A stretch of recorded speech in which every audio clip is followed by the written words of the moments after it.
Bonjour à toutes et à tous. Dans cet exercice, je vous propose de réaliser deux tableaux de bord commerciaux. Le premier qui gère par produit les différentes sommes de quantités, ici en valeur et en pourcentage, et également les montants, à nouveau en valeur et en pourcentage.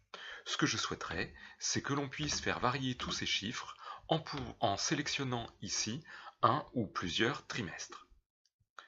Le deuxième tableau de bord est également un suivi des ventes, cette fois par catégorie de produits. Et ce que j'aimerais avoir, c'est ici l'évolution des ventes d'année en année en pourcentage par rapport à l'année précédente, de manière à voir l'évolution. Idéalement, nous pourrions filtrer ces différentes données de manière à voir si certaines zones commerciales ont plus d'évolution que d'autres.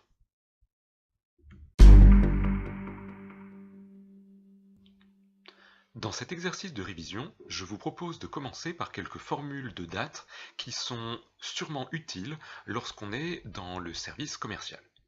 Pour commencer, imaginons ici, j'aimerais pouvoir filtrer les dates de commande pour voir si certaines apparaissent plus les lundis, les mardis, les mercredis, etc. Ici, pour pouvoir filtrer par jour, regardez ce qui se passe dans les dates de commande, j'ai des dates. Une première solution, qui malheureusement n'est pas la bonne, mais pour laquelle vous avez une certaine attirance, c'est de sélectionner la colonne, faire clic droit dessus, faire format, si j'arrive à le trouver, faire format de cellule, le voilà, et ici, d'aller dans personnaliser et de mettre tout en bas, ici, J, ça nous affiche le numéro du jour du mois. Si je rajoute un J, j'ai le début de mercredi, un quatrième J, j'ai ici le nom du jour. Je clique, j'ai l'impression d'avoir réussi. Malheureusement, cela ne change absolument rien, je ne peux toujours pas filtrer par le jour. J'annule donc ce que je vais faire. Maintenant, j'ai besoin de modifier ça et de faire une autre technique pour avoir réellement décrit dans la cellule le jour de la semaine à laquelle correspond la date indiquée ici. Nous allons donc appliquer la formule jour-somme qui permet d'avoir le jour de la semaine. Par contre, vous allez voir, le résultat ne va pas être immédiatement celui que l'on voudrait. Je commence à taper la formule jour-somme, ici, la voilà. Je clique sur la date et j'appuie sur Entrée. La première chose, c'est qu'on a un résultat en 1900, on ne voit pas du tout à quoi ça fait référence, ça n'a rien à voir avec un jour de la semaine. En fait, Excel s'est trompé comme d'habitude, à chaque fois qu'il fait une formule à côté d'une colonne avec des dates, il se dit qu'il faut mettre le format date. Ça n'est pas du tout ce que nous voulons, je sélectionne donc la colonne, et je vais choisir de le mettre en format standard. Ici, on aurait donc 4 pour indiquer que c'est le quatrième jour de la semaine. Par contre, c'est bizarre. Tout à l'heure, on a vu que c'était mercredi qui correspondait au 12/3/2014. Or, ici, on a 4. En fait, il faut comprendre que la formule jour-somme, lorsqu'on ne met rien à la fin, compte à l'anglaise et considère que le premier jour de la semaine, c'est le dimanche. Si vous avez envie de compter à la française, avant de mettre la parenthèse fermante, vous devez rajouter un point-virgule pour indiquer le type de retour, et vous voyez qu'ici, le deuxième compte non pas à partir du dimanche, mais à partir du lundi. On choisit donc ici le caractère 2, et on peut fermer la parenthèse et appuyer sur Entrée. Cette fois, on est bien d'accord, on compte à la française le mercredi et le troisième jour de la semaine. Maintenant, nous devons transformer ce chiffre en mot mercredi. Une première technique que je n'ai pas eu le temps de vous montrer en cours, mais profitons-en, on a le temps, c'est de taper par exemple ici les jours de la semaine. Je vais prendre lundi et on va voir si j'arrive jusqu'à dimanche. Juste, je vais peut-être remonter mon petit tableau. Je transforme cela en tableau. Hop, on va y arriver. Le raccourci pour transformer en tableau, c'est CTRL-L. Attention, cochez la petite case ici, il y a bien un titre. Et il existe une formule qui s'appelle index. Index transforme un numéro et vous donne le nème numéro d'une liste. Mais écoutez, ça tombe bien puisqu'on a mis les choses dans l'ordre. Je pourrais donc utiliser entre le égal et le jour-somme la formule index. Pour ce faire, j'ai besoin d'une référence, c'est tout ça, point virgule, et un numéro. Ça tombe bien, c'est exactement ce que me donne le jour-somme. Je ferme la parenthèse, j'appuie sur Entrée, et vous voyez que cela marche très très bien. Maintenant, j'essaye de la manière dont on vous a montré en cours avec la recherche V. Ici, je vais faire la formule recherche V sur 2 colonnes de manière à vous simplifier cette formule qui est parfois un peu compliquée. On va donc faire une formule à côté. Attention, j'ai besoin de rajouter une colonne dans le petit tableau que j'avais créé auparavant. Donc, j'insère une colonne, ici ça sera le numéro, on est bien d'accord que 1 doit correspondre à lundi, et ici, je vais aller jusqu'à 7 pour dimanche. Maintenant, faisons notre recherche V, égale recherche V. Je vais prendre le numéro du jour de la semaine, c'est dans la cellule d'à côté, point virgule. Ici, j'ai mon tableau de conversion, je le prends en entier puisque ça tombe bien, je commence par un numéro, il faut que je commence par la colonne des numéros et que j'aille vers la droite. Une fois que j'ai sélectionné le tableau, point virgule, quelle est la colonne qui m'intéresse? Ce n'est pas la 1 puisque j'ai déjà le numéro, c'est donc la deuxième, il n'y a que 2 colonnes dans mon tableau. Je mets à nouveau point virgule, je voudrais quel type de correspondance? Je voudrais que chaque numéro de jour soit pris de manière exacte, je descends donc et je choisis faux. Je ferme ma parenthèse, j'appuie sur Entrée et ici on a bien le nom des jours qui s'affiche. J'aimerais maintenant calculer le délai de livraison, c'est-à-dire le nombre de jours qu'il y a entre la commande et la livraison. Attention, cette entreprise travaille le samedi, il faut donc considérer que le week-end, c'est uniquement le dimanche. Ici, comme on livre de l'alcool, on va supposer qu'il n'y a pas de jour férié et que, en fait, les jours de vacances sont aussi des jours où les gens travaillent.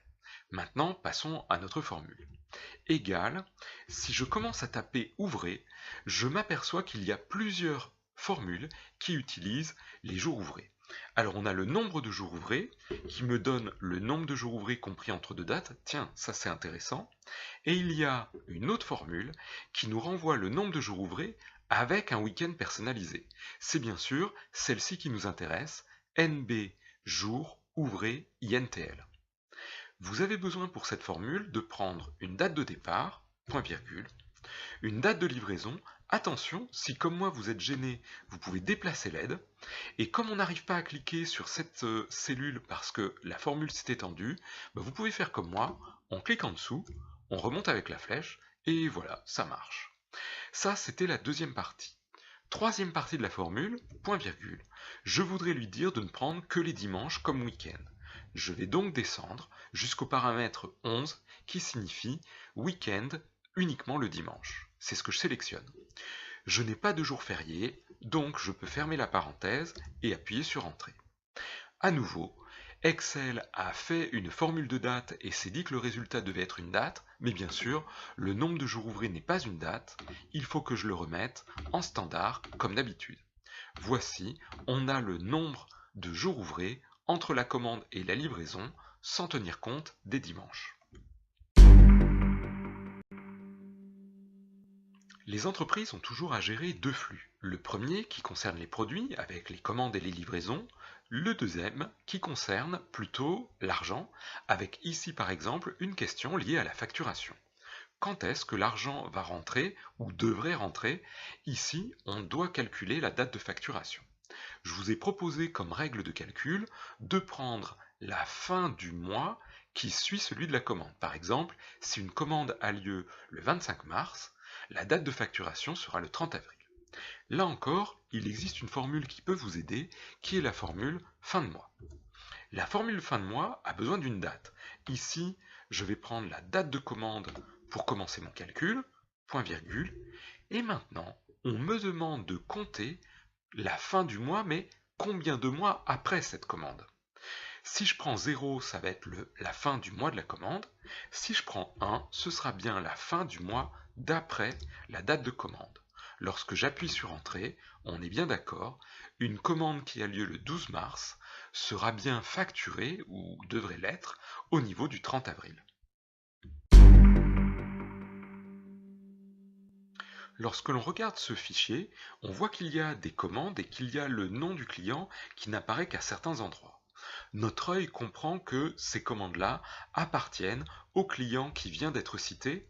Le problème, c'est que Excel ne comprendra absolument pas cela lorsqu'on va faire un tableau croisé dynamique et il affectera les lignes vides à un client vide.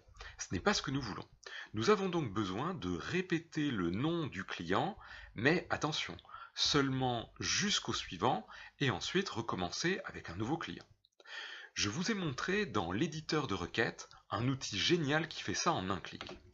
Ici, si vous ne voulez pas vous lancer dans l'édition via l'éditeur de requêtes, il faut que nous fassions une formule. Je vous propose une formule très bizarre, qui est pourtant un simple si, mais utilisée de manière un petit peu sournoise. Égale si. Regardez, imaginons que notre formule ait fonctionné déjà sur la ligne du dessus. Pour faire cette formule, vous êtes donc obligé de vous mettre sur la deuxième ligne de votre tableau, ne vous mettez pas sur la première. Ici donc, imaginons que ça ait marché. Sur la ligne du dessus, il y aura donc le nom du client qui sera déjà répété. Si jamais il n'y a rien ici, donc je clique ici, égale rien, entre guillemets, point virgule, je n'ai qu'à prendre celui que l'on a déjà marqué au-dessus. Si jamais il y a quelque chose d'écrit ici, ça veut dire que c'est le nom d'un nouveau client. Il faut donc le prendre. Je clique ici. Je ferme ma parenthèse, j'appuie sur Entrée, et devinez quoi, cela vient de marcher. Si jamais vous aviez déjà fait une formule qui avait un peu raté, vous avez peut-être ici une petite icône vous demandant si vous voulez écraser toutes les cellules. N'hésitez pas à la cocher, sans quoi cela ne va pas fonctionner.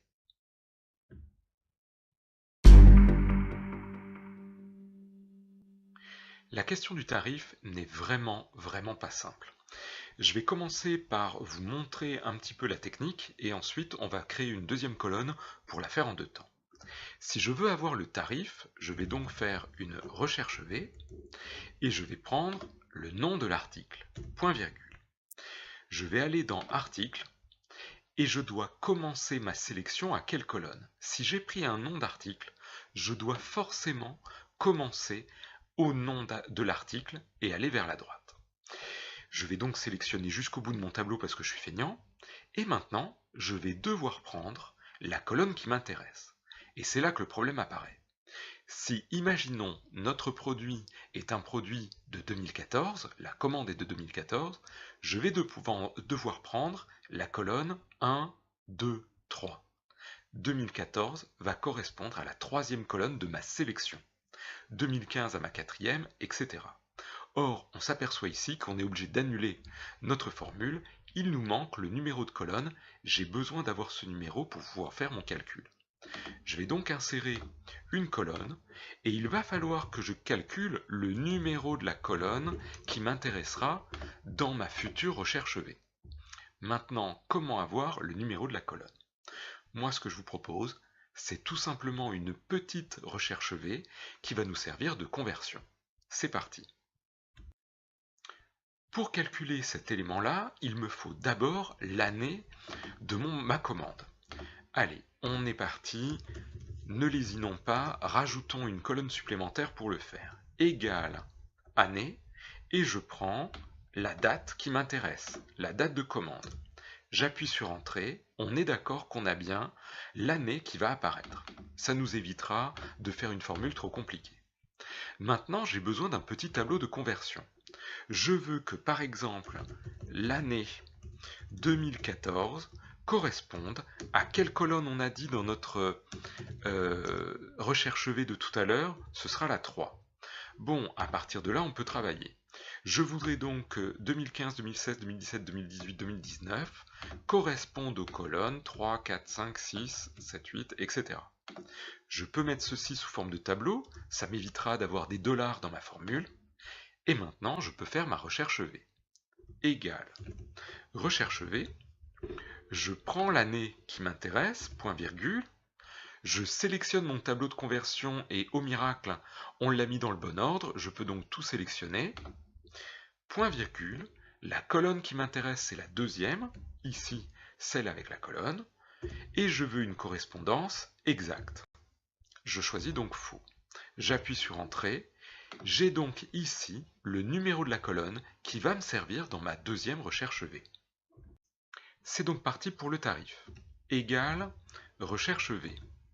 Je prends le nom de l'article, point virgule avant de changer de page. Je vais sur les articles. Je vous rappelle que je dois commencer à la même catégorie que la colonne que j'ai sélectionnée au début. Ici, je vais donc jusqu'au bout. Point virgule. Le numéro de la colonne qui m'intéresse, eh bien, il n'est pas sur cette page. Je vous rappelle, je viens de mettre le point virgule. Si je ne l'avais pas mis, il ne faudrait pas que je change de page tout de suite. Je reviens donc ici. Le numéro de la colonne, c'est ce que je viens de calculer à côté. Point virgule. Maintenant, est-ce que je veux une correspondance exacte ou approximative? On est sur de l'exact. Je peux fermer ma parenthèse et j'ai ici mes tarifs. Vous pouvez bien sûr les multiplier par la quantité de manière à avoir le calcul final.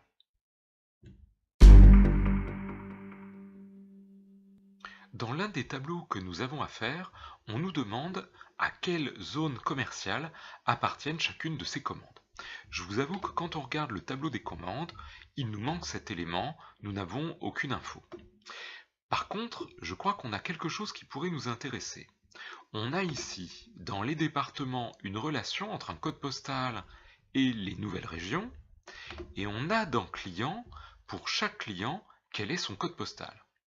Je crois que ici, nous devons rajouter dans le tableau des clients une colonne de manière à avoir la nouvelle région. Essayons. Ici, j'ai le code postal et dans les départements, j'ai le code postal et la nouvelle région. Comment faire venir l'un à l'autre, sachant qu'ici, nous n'avons pas exactement les mêmes codes postaux qu'ici. D'un côté, ce sont juste des chiffres entiers, ici, on a des dizaines, des centaines, etc. Je vous propose de faire une recherche V, c'est le dernier piège de la recherche V. Je vais prendre le code postal, point virgule, je vais aller dans département, je vais commencer à la colonne du code postal, c'est normal, c'est ce que l'on a déjà vu tout à l'heure. Je vais aller jusqu'au bout vers la droite. Si c'est la colonne nouvelle région qui m'intéresse, je vais peut-être déplacer ça pour que vous y voyez. J'ai commencé ici, c'est la première colonne, la deuxième, la troisième. Ce sera donc dans la quatrième colonne qu'on a l'information qui nous intéresse, mais que mettre à la fin? Ça ne peut pas être une correspondance exacte, puisqu'ici on a du 2000, mais pas du 2100, du 2250, etc. Je vais donc choisir une correspondance approximative. Je choisis donc vrai à la fin, puisqu'il s'agit de seuil. J'appuie sur Entrée, et vous voyez qu'ici, vous avez des noms de régions qui normalement devraient bien correspondre aux éléments que nous avons dans le code postal. La création des relations n'est pas simple, surtout lorsqu'on travaille avec un fichier qu'on ne connaît pas tellement. On va donc essayer d'y aller par étapes. Nous venons de faire une correspondance entre le tableau des clients et les nouvelles régions qui vont nous servir à obtenir ici dans région la correspondance avec la zone commerciale. On va donc commencer par créer cette première relation. Je vais donc dans Données. Dans Données, je vais cliquer sur Relations et je vais faire Nouvelle relation. Ici, on est d'accord que dans le tableau des régions, il y a une colonne qui s'appelle Nouvelle région et qu'elle doit être en correspondance avec celle qu'on vient de créer dans le tableau des clients et qu'on a appelé, il me semble, Nouvelle région. Cliquez sur OK et attendez que votre ordinateur mouline un petit peu pour faire la deuxième. Une deuxième relation est également assez claire. Je clique sur Nouveau. Nous avons vu qu'il y a la table des articles qui contient, j'imagine, un nom d'article, ici article name, et bien sûr dans les commandes nous avions également, je prends donc ici la feuille commande, des articles, et je crois que c'était article. Vous cliquez pour valider cette nouvelle relation. Que nous manque-t-il? Dans la table des commandes, on avait certes une relation aux articles, mais bien sûr, il faut aussi savoir quel est le client qui a fait la commande. Nous devons donc faire la relation, je clique sur Nouveau, entre la table des clients, avec sûrement quelque chose comme Client Name, et la table des commandes, où nous avions également notre client. Nom du client, le voilà. Attention, j'ai failli me tromper. Vous vous souvenez qu'il y avait le nom du client, mais qu'on a utilisé le nom du client répété de manière à justement ne pas nous tromper et ne pas avoir des lignes vides. Choisissez donc bien nom du client répété. Cliquez sur OK pour valider. Fermez. Nous pouvons commencer par le deuxième exercice, car ce tableau croisé dynamique ne nécessite pas le data model, c'est-à-dire ne nécessite pas d'avoir plusieurs tableaux. On peut donc faire un tableau croisé dynamique simple. Il me faudra les produits, les quantités en pourcentage, le à payer en valeur et en pourcentage, et une chronologie sur la date de commande. C'est parti. Je pars donc du tableau des commandes. Attention, je ne dois pas être en dehors du tableau, je dois bien cliquer dans une cellule du tableau. Je vais dans Insertion, dans Insertion, je clique sur Tableau croisé dynamique. Ici, comme on l'a dit, pas besoin de cocher la petite case, ça devrait fonctionner tout simplement. J'ai besoin d'avoir quoi? Les articles. Je mets donc les articles en ligne pour les avoir de ce côté-là. J'ai besoin d'avoir les quantités, oui, en valeur, mais aussi en pourcentage. Je mets donc 2 fois les quantités. J'ai besoin de changer cette colonne-là et de la mettre en pourcentage. Pour ce faire, je clique sur l'entête, clic droit, je descends, et ici, j'ai plusieurs possibilités pour avoir le total. Alors ça peut être le total général, ça peut être le total de la colonne. Ici, je vais prendre le total de la colonne. On aura donc ici 100%, et voici le détail. Si je veux maintenant prendre les montants, je crois que c'est représenté par la colonne à payer, je vais mettre 2 fois la colonne à payer, et même chose, je vais faire un clic droit sur le deuxième, afficher les valeurs en pourcentage du total de la colonne par exemple. Je vais rajouter quelques lignes au-dessus, je fais insérer et CTRL-Y pour répéter l'insertion de manière à descendre mon tableau. Et maintenant, je clique dans mon tableau, je vais dans Analyse, je vais insérer une chronologie par exemple sur la date de commande, de manière à pouvoir faire varier ces éléments en fonction d'une certaine date. N'hésitez pas à modifier ici le mois en trimestre, de manière à pouvoir sélectionner par exemple le premier semestre 2018 et avoir tous nos chiffres liés à ce semestre-là. L'autre exercice va nécessiter quelques manipulations supplémentaires, car ici nous avons bien les catégories de produits qui correspondent au tableau des articles, nous avons les dates qui correspondent aux commandes, avec également ici les montants qu'on va utiliser en pourcentage, et j'ai besoin également de la zone commerciale qui est dans un troisième tableau. Pour ce faire, nous devons partir donc d'un tableau, faire insertion tableau croisé dynamique, mais comme nous avons des données qui viennent de plusieurs tableaux, nous devons impérativement cocher la case ajouter ces données au modèle de données. Une fois que c'est fait, vous voyez que nous avons tous les champs du tableau d'où nous sommes partis, mais nous en avons beaucoup plus quand on clique sur tous et on va pouvoir prendre des éléments de chacun de ces tableaux. Dans le tableau des articles, je vais prendre la catégorie. Une fois que j'ai pris ça, je crois que je peux le refermer. Dans le tableau des commandes, je vais prendre un certain nombre d'éléments qui m'intéressent. Par exemple, la date de commande que je vais mettre en colonne. Et vous voyez que moi, je n'ai pas tellement de chance. Je n'ai pas eu de synthèse de ces éléments-là. Peut-être que votre version le fera. Le mien, ça n'a pas marché. Si j'ai besoin de les synthétiser, je vais faire un clic droit sur une des dates. Je vais aller dans Grouper. Et ici, je vais décocher mois et je vais prendre année, de manière à avoir les années qui soient regroupées. Maintenant, je peux prendre ce que je vais calculer, ici par exemple les montants, le à payer, que je vais mettre ici. Et il me faut transformer ces éléments-là en pourcentage, mais pas des pourcentages de colonnes, pas des pourcentages de lignes, non. Le pourcentage en différence par rapport à l'année précédente. Comment faire cela ? Je vais faire un clic droit sur une de mes données, je vais aller dans Afficher les valeurs, je vais cliquer en différence en pourcentage par rapport à, et Excel va me demander qu'est-ce que je vais prendre comme base.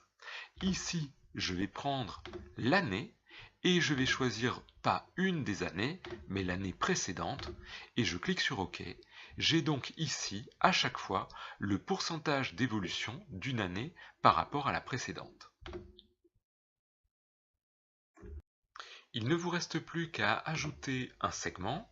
Pour cela, vous allez dans Analyse, insérer un segment et vous choisissez parmi les différents tableaux celui qui vous intéresse. Je crois que pour nous, c'était le tableau avec les régions. Hop, je vais dans Tous et j'essaye de trouver Région et je voudrais la zone commerciale. À partir de là, je vais pouvoir filtrer mes données en fonction de la zone. Si vous voulez le mettre à l'horizontale, n'hésitez pas à aller dans Segments et à augmenter le nombre ici de colonnes pour avoir les éléments sur une seule ligne et vous pouvez le disposer où vous le souhaitez. Dans le sujet, je vous demandais également de me trouver le nombre de clients distincts.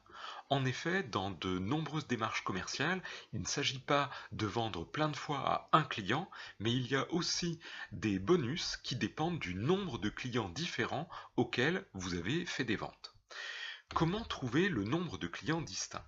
Cela n'est possible qu'en utilisant le data model. Je vais essayer de vous montrer. Je vais cliquer ici dans mon tableau original, les commandes, je vais aller dans Insertion et je vais cliquer dans Tableau croisé dynamique. Je vais cocher en bas Analyser plusieurs tables, donc ajouter ces données au modèle de données. Ici, imaginons que dans mes commandes, je prenne le nom du client et que je le mette en valeur pour les compter. Ici, vous voyez, j'ai un nombre de clients, mais qui est en fait le nombre de lignes, c'est-à-dire le nombre de lignes de commande. Si je voulais savoir combien j'ai de clients distincts, je peux le faire en allant dans Synthétiser les valeurs, autre option. Et ici, vous avez la possibilité de descendre tout en bas et vous avez une ligne qui n'est pas dans le tableau croisé dynamique normal, qui est ici uniquement le total distinct. Vous pouvez cliquer et vous voyez le nombre de clients distincts. Vous pouvez, comme tout à l'heure, rajouter une chronologie. Donc ici, on va le faire par exemple par date de commande. Et vous pouvez ainsi savoir par exemple par trimestre combien de clients distincts il y a eu. Et vous voyez que c'est relativement variable. Il ne me reste plus qu'à vous remercier pour les cours que nous avons passés ensemble. J'espère que cette année vous a plu. Je vous souhaite une très bonne continuation dans vos aventures professionnelles. À très bientôt, au revoir.